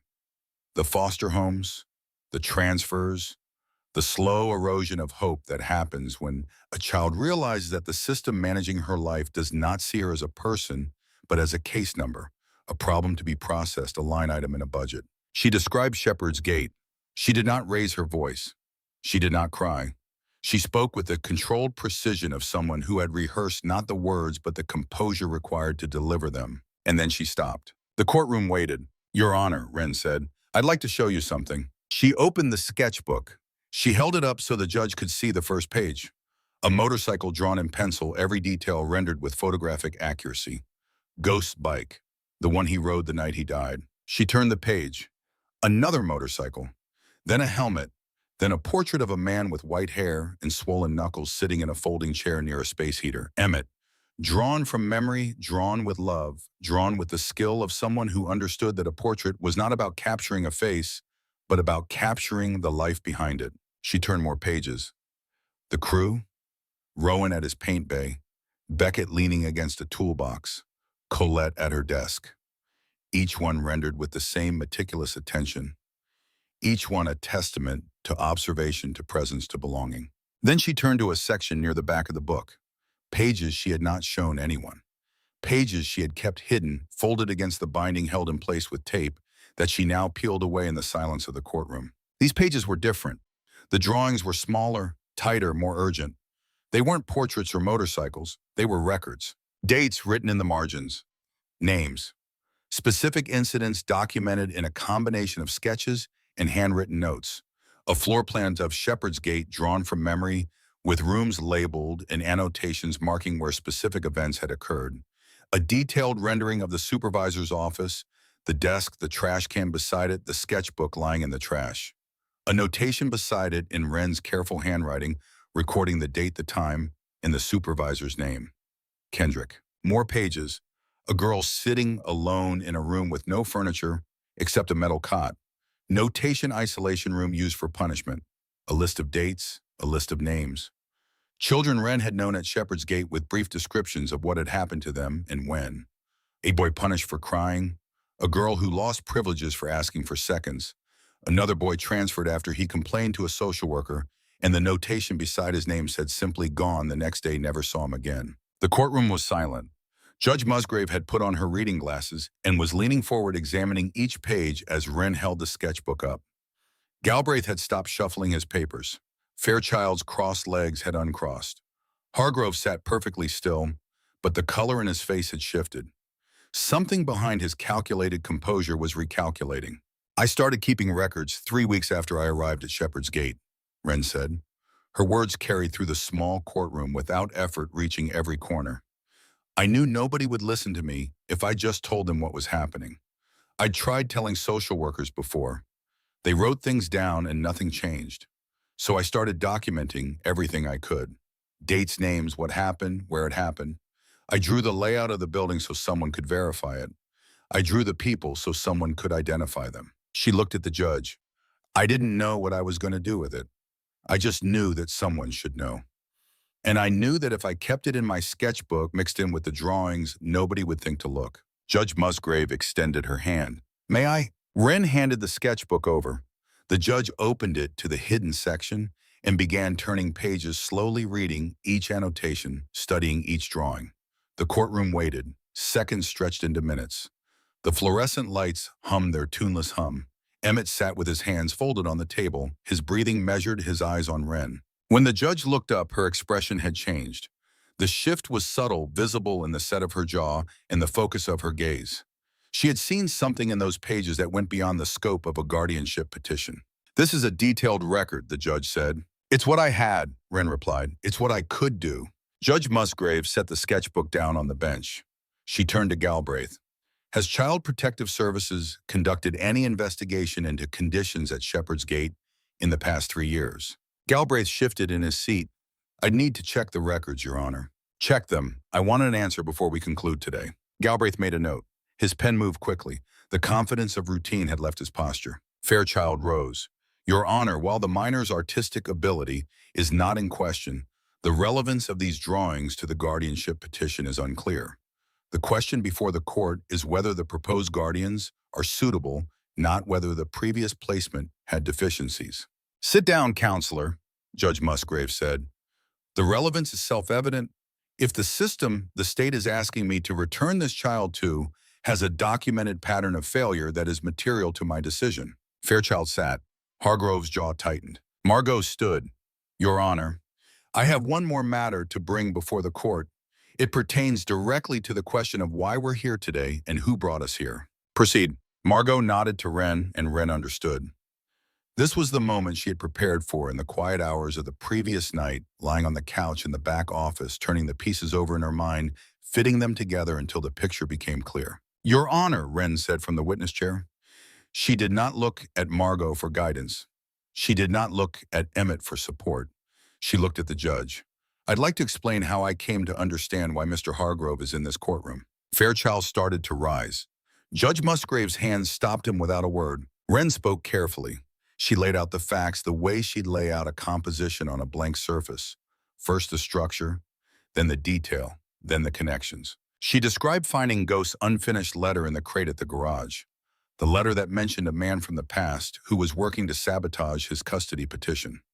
She described what Colette and Nolan had found in the club's digital archives, without naming specific documents, keeping her account to what she personally understood and could speak to. She described the timeline. 5 years ago, Ghost filed for custody. At the same time, a law firm began conducting background checks on the broken crown checks that were commissioned by a private client. The custody petition was denied based on Ghost's association with the club. 3 weeks later, Ghost filed a complaint about conditions at Shepherd's Gate. The complaint was dismissed without investigation. 6 weeks after that, Ghost was dead. I'm not accusing anyone of anything, Wren said. Her voice remained level, measured. I'm presenting events in the order they happened. My brother tried to get custody of me. Someone hired a law firm to investigate the club he belonged to. The investigation provided the basis for denying his petition. After the denial, my brother tried to report the conditions I was living in, and that report was ignored. My brother died before he could try again. She paused. The courtroom held its breath. 5 years later, I left Shepherd's Gate because the conditions my brother reported had not changed. I came to the Broken Crown because my brother told me to. And within weeks of my arrival, a private investigator began tracking my location. That investigator was hired by the same law firm that conducted the background checks 5 years ago.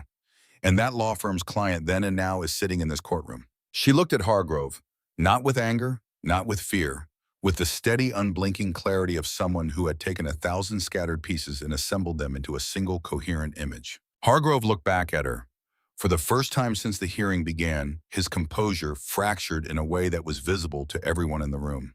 His mouth opened slightly, then closed. His hands clasped on the table separated and gripped the table's edge. The mask of civic concern had cracked, and beneath it was something raw and ancient and personal. "This isn't about my safety," Wren said quietly. "It never was. This is about my brother. And I'm not my brother.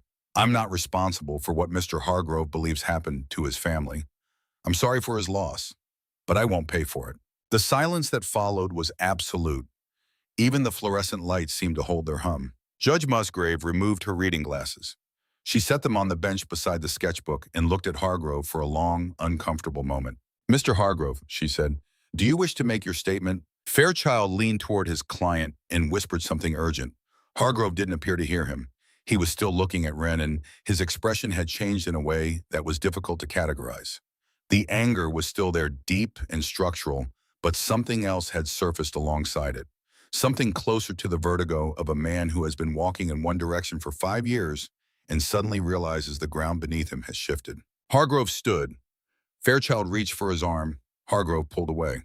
"My brother was everything to me," Hargrove said. His voice was thick, controlled but barely. "Vincent was the only family I had. When he died, I needed someone to hold responsible. The official reports said it was an accident. Separate incidents, separate highways. But I couldn't accept that. I couldn't accept that two men from rival clubs could die on the same night, and it meant nothing." He paused. His hands were at his sides, and they were trembling. "I spent 5 years looking for answers. I hired investigators. I hired lawyers. I went after the Broken Crown because I believed they were responsible. And when Caldwell died before I could confront him, I looked for the next closest thing." His eyes moved to Wren. Something in them broke. A fracture beneath the surface, the kind that doesn't show on the outside until much later, when the weight it was holding finally shifts. "She's a child," he said, not to the judge, not to his lawyer, to himself or to the courtroom, or to the version of himself that had spent 5 years building a machine designed to destroy a 14-year-old girl's chance at a life.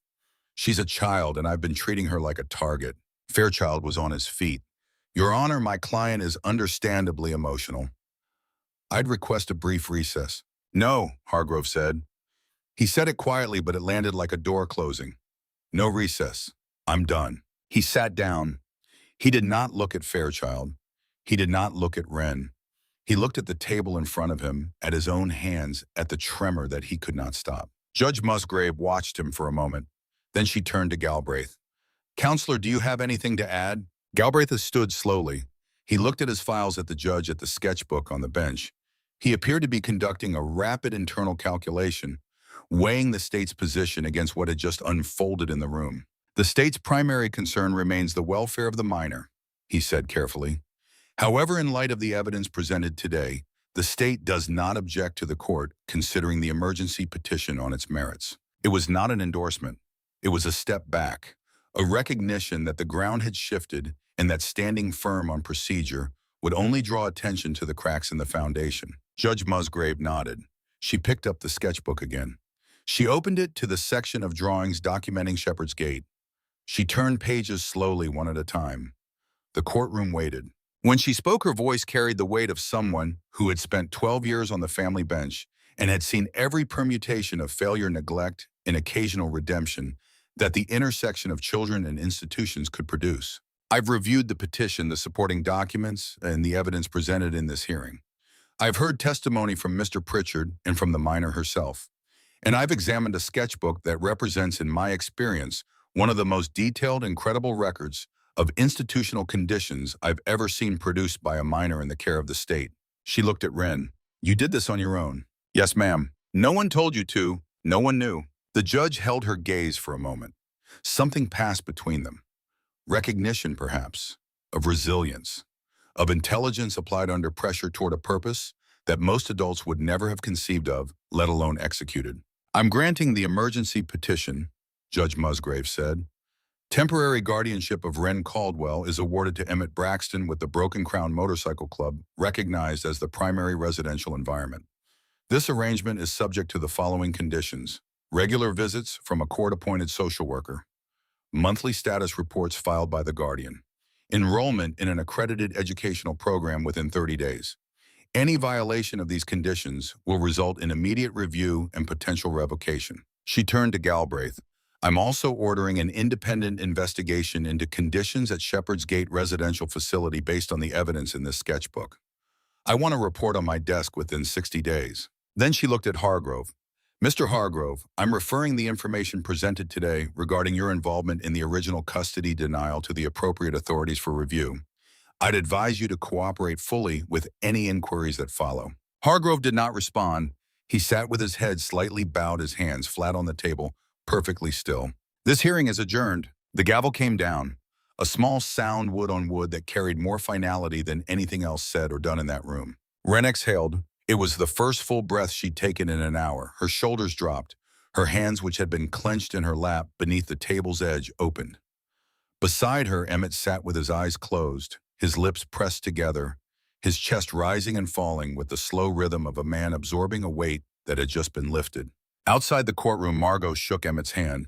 Her grip was firm, her expression satisfied in the restrained way of someone who measured success by outcomes rather than celebrations. Don't let her down, Margot said. We won't. Margot turned to Wren. She looked at the girl for a long moment, and something in her professional composure softened by a single degree. That was the most effective testimony I've ever seen from a 14-year-old, or from most adults for that matter. Wren shrugged.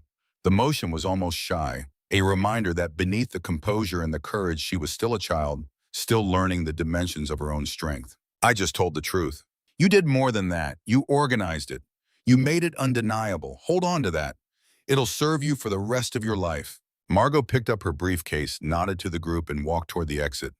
Her heels clicked against the courthouse tile, precise and unhurried, the sound of a woman who had won a fight and was already thinking about the next one. In the corridor, Beckett put his hand on Wren's shoulder. She looked up at him, and for a moment the wall she'd maintained throughout the hearing developed a single visible crack. Her lip trembled. Her eyes brightened. She caught it, steadied it, and the wall held. But Beckett had seen the fracture, and it told him more about what this moment meant to her than any words could have. Rowan said nothing. He stood beside Wren and looked at her with an expression that most people would have mistaken for blankness, but that Wren understood was his highest form of respect. Recognition from one painter to another. Acknowledgement that she had done something extraordinary with the only tools she had. They drove back to the garage in Emmett's truck. The radio was off. The windows were down. The spring air poured through the cab, carrying the smell of cut grass and warming earth. Nobody spoke for the first 5 miles. The silence wasn't awkward or heavy. It was the silence of people who had been through something together and didn't need language to process it. Emmett broke it first. You need to be enrolled in school within 30 days. I heard. You have a preference. Wren looked out the window. Fields rolled past, punctuated by farmhouses and silos, and the occasional cluster of trees budding green. Somewhere with an art program. We'll find one. And I want to keep painting at the garage, after school, weekends. That was never in question. She nodded. The truck bounced over a rough patch of road. She pressed her hand against the front of her shirt, a gesture so habitual it had become unconscious. They arrived at the garage in the early afternoon. The rolling door was open. Inside the garage was different. Nolan had called ahead. Word had spread, the way word always spreads in a community built on loyalty and shared history. By the time Emmett's truck pulled into the lot, the garage was full. Riders from across the county, men who'd known ghost men who'd come to see Wren's work over the past weeks, men who had come because they understood something about belonging that no court or system or institution could teach. They lined the walls and leaned against workbenches, and stood in the doorway with their arms folded and their faces carrying a solemnity earned by men who understood what it meant to fight for family and win. And the mural was finished. While Wren had been in the courtroom, Rowan and the crew had completed the piece. The background was filled. The flames burned with a depth and movement that seemed impossible on a flat surface. The riders charged forward in their eternal formation, every detail rendered every face alive.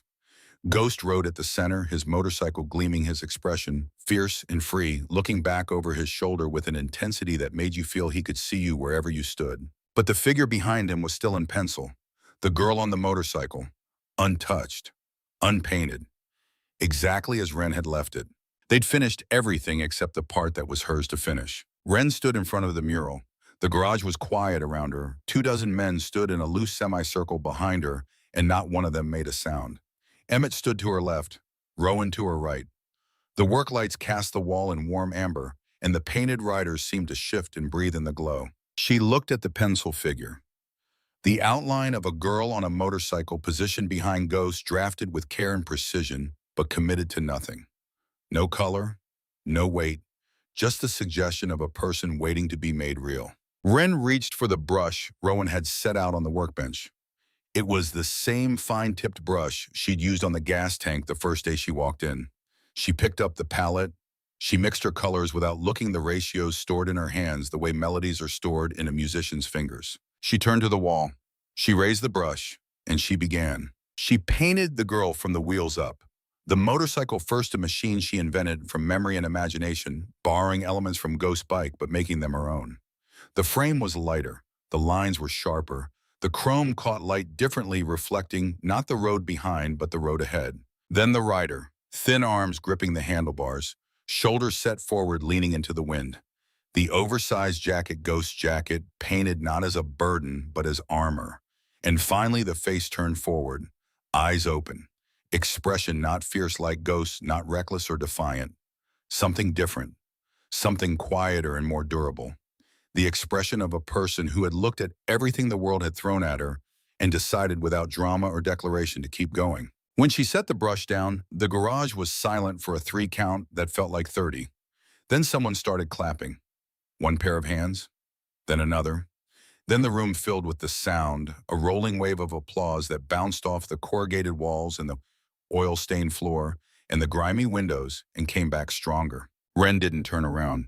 She stood with her hand on the wall, her palm pressed against the still wet paint beside the girl on the motorcycle, and she breathed. Emmett stepped forward. He stood beside her and reached into the inside pocket of his vest. He pulled out something small folded in cloth. He unwrapped it and held it out. A patch, custom made. Wren's initials stitched into the fabric in a style that echoed Ghost's emblem, but was entirely her own. A fractured crown, but the fracture was filled with a brushstroke, a painted line that held the broken pieces together. "You're not running anymore," Emmett said. His voice was rough and certain and carried across the quiet garage to every man standing along its walls. "You're riding." Wren took the patch. She held it in her palm, feeling the weight of the stitching, the texture of the thread. She looked at Emmett, then at Rowan, then at Beckett and Colette and Nolan, then at the riders lined along the walls, men she barely knew.